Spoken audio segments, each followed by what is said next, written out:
Grand rising and blessings for the eclipse season ahead. How are you? How are you coping with the eclipse season and the energies of the moment? It's all the feels.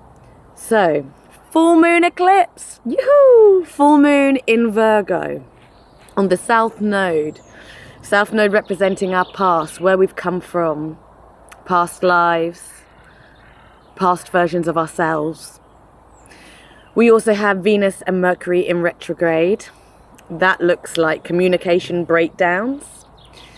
Venus being representative of abundance, love, passion. It's in retrograde. It's going to highlight the shadow. It's going to feel sticky. It's going to lead to questions, to feelings of less contentment in love, possibly.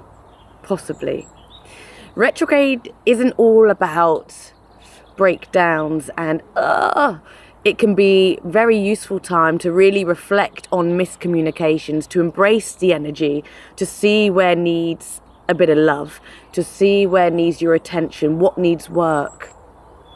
When things aren't running smoothly, it's an opportunity to see the cracks and to maybe bring some love and some awareness and healing to that. So use this time. We then have the solar eclipse to come. Solar eclipse resting on the North Node, our destiny, the future, where we're going as a collective, individually, our soul path forwards. So the South Node is where we've come from, and the North Node is where we're going to. So let's focus on the full moon in Virgo.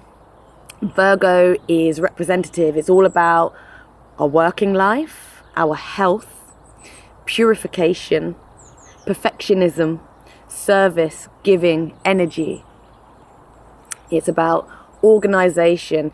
It can show up around family a lot, actually, wanting to keep people safe. I find Virgo brings the energy of that very protective organization, to make sure things are in place so that we are safe. So Virgo can bring out that energy, and it can also highlight where you don't feel safe, where you need to bring your attention around your health, where you need to clear and purify. Yes. And when we have the Sun-Saturn conjunction, Sun is action. Sun is life force energy. It is action. Saturn being the ruler of time.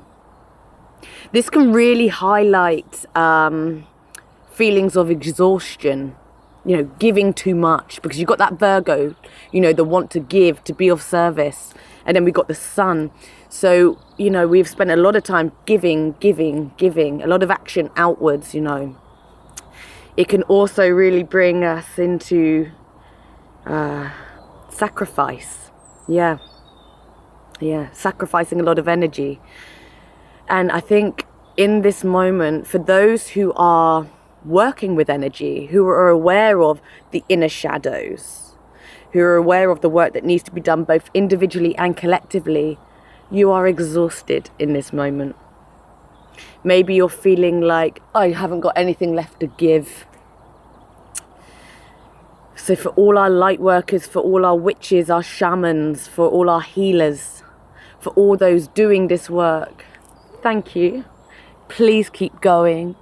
Commit. Have faith. It is about commitment. Saturn is also commitment. And it is this time that we surrender into the path of God, love, Pachamama, the universe, spirit, whatever that is for you. Because we've still got that Pisces energy around, that oneness, that greater, higher self, the spiritual journey, the journey of collective oneness, the higher self, the conscious evolution. But Pisces can also, the shadow side of Pisces is addiction, depression, suffering, mental health.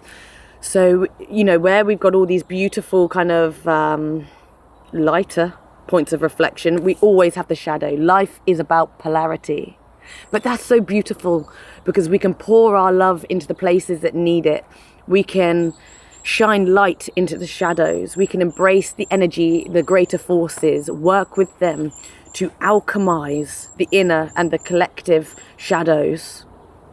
both for ourselves. When we do the work for ourselves, we are doing the work for each other. Because when we clear the shadows, the densities, the trauma, the feelings of insignificance, that, shame. I think we have a society that is shadowed in shame. But when we start to come together to shine the light, to share the vulnerability, we are radiating light for others as well. We are, shining that beacon, holding the torch for others, showing them it is safe to go into these places, that we can together alchemize that pain into love. That is the path of the soul evolutionary path, is to return to a space of love, because we are love. It is God's love. It is Pachamama. It is love. Nature is love. So it is about doing the work, as I say, individually, but collectively, holding each other's hands and leading each other home. It is a collective shift, a deconstruction of everything that we were into everything that we are to become. We see it all around us. We see it in politics. We see it in the food. We see it in the water. We see it in the gatherings. We see it in communications, in every lens that we have in our reality. We see the deconstruction over the last couple of years. Well, I'd say since 2020. But we also have great faith that in death, in endings, we open the path to new beginnings.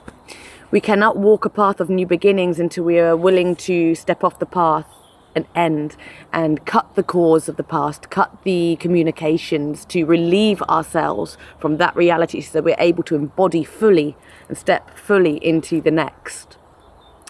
One has to end for one to begin.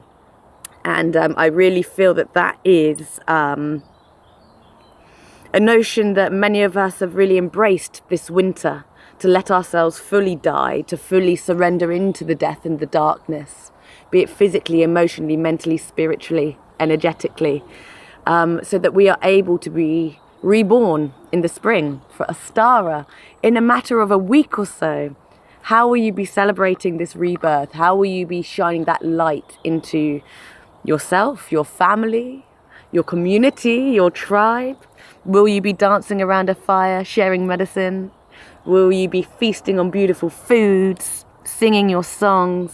It is a time of celebration, so I urge all of you to really embrace the light and step together into that forward motion.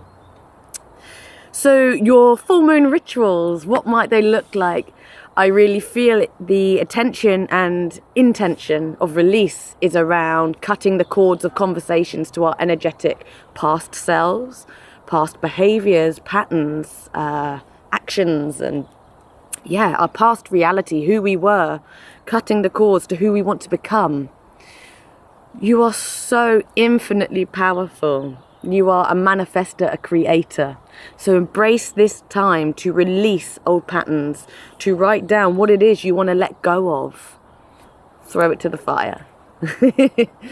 Let the flames take the action, and to alchemize and transmute that energy so that you're able to step into a newer, lighter version of yourself.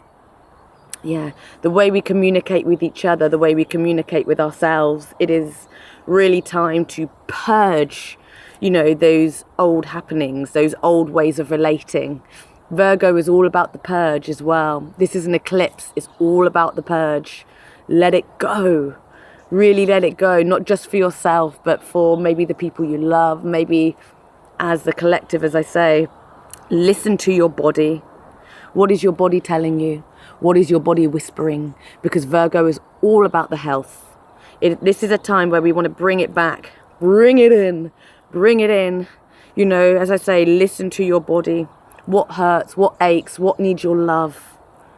Really shine that loving, nurturing light into yourself, because that is what's going to alchemize it for the rest of us as well.